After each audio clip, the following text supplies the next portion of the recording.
अस्सलाम वालेकुम जी। MBS learning empire में खुशामदीद। दोस्तों, आज की वीडियो में मैं आप लोगों को पाइवट टेबल बनाना सिखाऊंगा। ये पाइवट टेबल किस तरह बनाया जाता है। ये मेरी शीट देख रहे हैं आप लोग। इस शीट पे मैंने एक टेबल जनरेट किया हुआ है। एक कॉलम है नेम्स का, एक कॉलम है डिपार्टमेंट्स का, एक कॉलम है सेल्स का और एक कॉलम है सेल्स 2020 का। मकसद क्या है, हम ये बताना चाहते हैं कि ये नाम है, ये अली नाम है और इस अली ने, ये अली जो है केमिकल डिपार्टमेंट में है इस कंपनी में, और केमिकल डिपार्टमेंट में सन 2019 में इसने कितनी सेल की है, 20,000 रुपये सेल की है और 2020 में 40,000 रुपये सेल की है। ये दानिश है, ये जिस कंपनी में है इसने मार्केटिंग के डिपार्टमेंट में है और 2019 में इतनी सेल की है और 2020 में इतनी सेल की है। मुख्तलिफ नाम है, मुख्तलिफ डिपार्टमेंट्स हैं एंड देन मुख्तलिफ ईयर्स हैं। हम पर्टिकुलर बंदे का डेटा जनरेट करना चाहते हैं, किसी एक बंदे का, स्पेसिफिक आदमी का। हम डिपार्टमेंट्स के एतबार से, ईयर्स के एतबार से और नेम्स के एतबार से। तो ये किस तरह करेंगे। तो जनाब, पाइवट टेबल बनाने का तरीका ये होता है कि आप जो है इंसर्ट टैब पे आइए। सबसे पहले आप जिस टेबल से डेटा जनरेट करना चाहते हैं उस टेबल पे सेल रखिए। पाइवट टेबल पे क्लिक कीजिए, एक विंडो आपके सामने ये ओपन हो जाएगी। ये ओपन हो गई। देखिए, इसमें सेलेक्ट अ टेबल और रेंज, यहाँ भी इसने रेंज ऑटोमेटिकली ले ली। वैसे जिस आप टेबल पे डेटा रखा है, अगर आप वहाँ सेल रखेंगे तो ये ऑटोमेटिकली रेंज ले लेगा। बिलफर्ज आप चाहते हैं कि आप अपनी मर्जी से रेंज लें तो आप अपनी मर्जी से भी रेंज ले सकते हैं। जैसे मैंने अपनी मर्जी से रेंज ले ली अपनी मर्जी से। अब ये है न्यू वर्कशीट। अब जो आपको पाइवट टेबल इसका क्रिएट करना है, अगली वर्कशीट पे क्रिएट करना है या इसी पे, तो मुझे न्यू वर्कशीट पे क्रिएट करना है। तो मैंने न्यू वर्कशीट पे टेबल जो है वो क्रिएट कर लिया।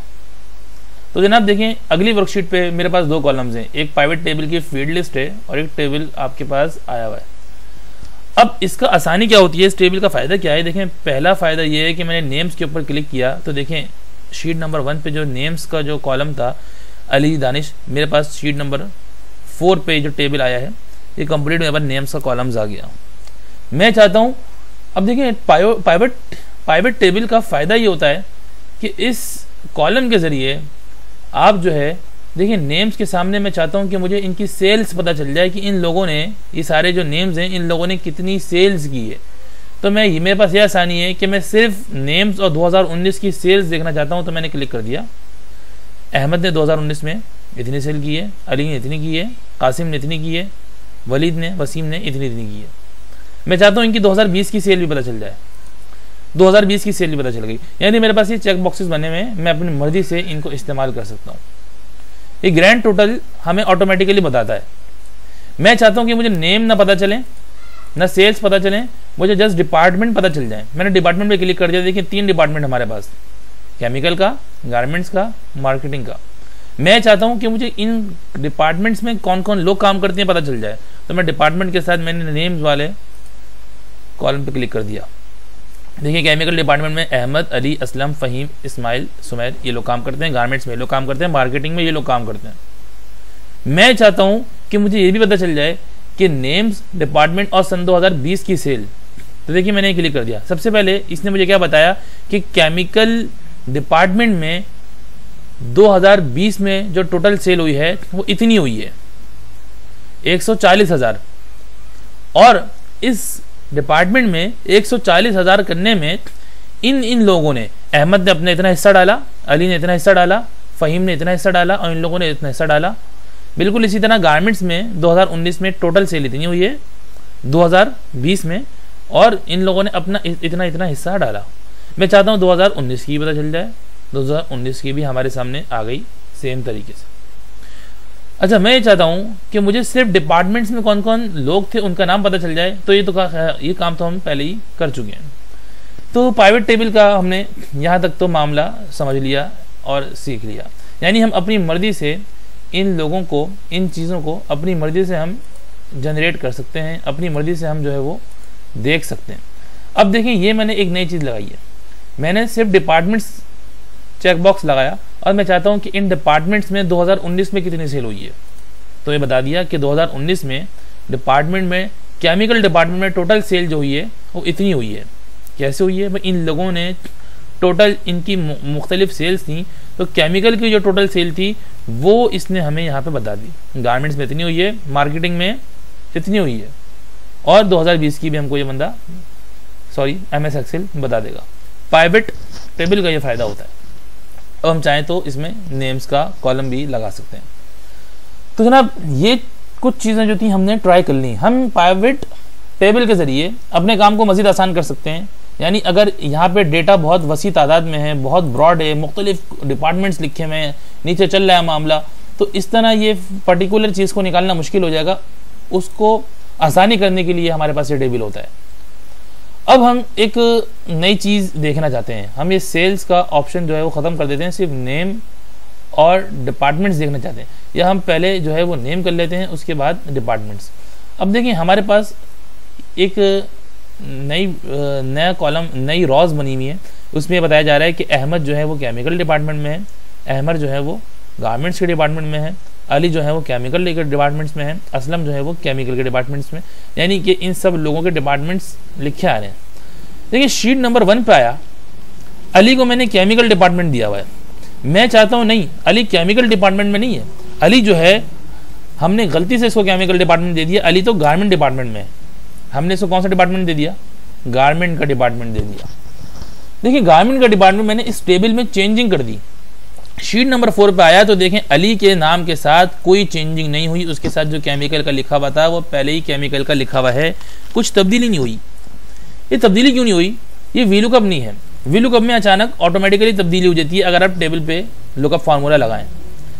हमको इसके लिए क्या करना पड़ता है? हमारे पास देखें ये अगर आप वीलुकअप ये टेबल ओपन किया हुआ है, आपने पाइवेट टेबल ओपन किया हुआ है, तो इसमें आपके सामने देखें ये एक विंडो ओपन हुई होती है ऑप्शंस की और डिज़ाइन की, ऑप्शंस की एंड देन डिज़ाइन की। हमने ऑप्शंस को क्लिक किया, हम वहाँ पे की भी चेंजिंग यहाँ पे अप्लाई करना चाहते हैं तो हमने रिफ्रेश के ऑप्शन पे आना है और रिफ्रेश ऑल पे क्लिक कर देना है।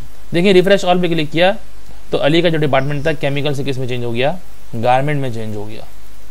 एक चीज़ ये थी जो हमने सीख ली। अब अगली चीज़ हमें क्या सीखनी है? मैं इन सब चीज़ों को जो है यहाँ से हटा देता हूँ, वापस शीट नंबर 1 पे आता हूँ। मुझे ऐसा लगता है कि मैंने यहाँ पे जो है वो एक कॉलम कम बनाया है। मुझे लगता है कि मुझे एक कॉलम और बना लेना चाहिए यहाँ पे। देखिए मैंने इसको यहाँ से कॉपी किया, Ctrl+C किया एंड देन यहाँ पे रख के Ctrl+V कर दिया। या हम यूं कर लें, हाँ अच्छा अब ये 2020 हो गया। मैं चाहता हूं कि मुझे 2019 2020 का तो हमारे पास है, मेरे पास मुझे 2018 का भी मिल जाए। यानी कि 2018 में हमारी जो है वो जो सेल हुई थी, मैं 2018 की सेल भी चाहता हूँ।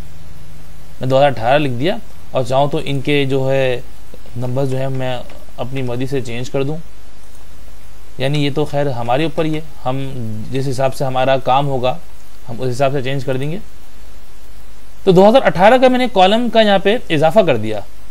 शीट नंबर 4 पे आया तो देखिए यहाँ पे 2018 के किसी कॉलम का इजाफा नहीं हुआ। क्यों नहीं हुआ? उसकी बजाय जब हम लोग पाइवट टेबल बना रहे थे तो हमने यहाँ पे रेंज दी थी। हमारी रेंज यहाँ से लेके यहाँ तक की थी। ये कॉलम हमारी रेंज में ही शामिल नहीं है, तो इसको रेंज में शामिल करने के लिए हमने क्या करना है?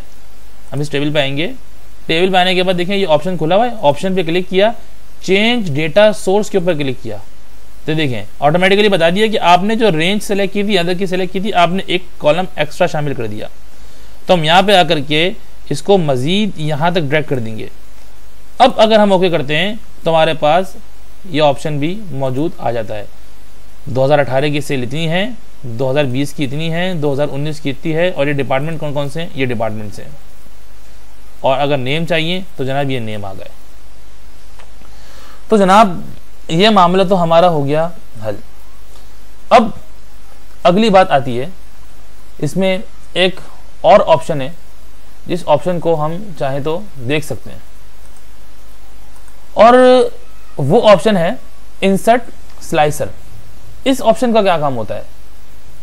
इस ऑप्शन का क्या काम होता है? देखिए मैं इस ऑप्शन के जरिए अपने इस टेबल को मजीद कंफर्टेबल बना सकता हूं। इस ऑप्शन पे क्लिक किया, इंसर्ट स्लाइसर का मेरे सामने एक रॉ आई, मैंने इसको क्लिक किया तो देखें मेरे सामने कुछ डिपार्टमेंट्स सामने आ गए। अब मैं चाहूं तो इन डिपार्टमेंट्स, देखिए मैंने डिपार्टमेंट्स के चेक लगा के ओके कर दिया। तो देखिए एक नई विंडो मेरे सामने खुल गई।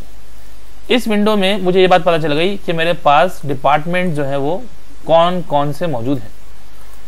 देखिए केमिकल डिपार्टमेंट मैंने क्लिक किया तो मुझे पता चल गया कि केमिकल डिपार्टमेंट में कौन कौन लोग मौजूद हैं और केमिकल डिपार्टमेंट में कितनी सेल हुई है, किस किस सन में हुई है।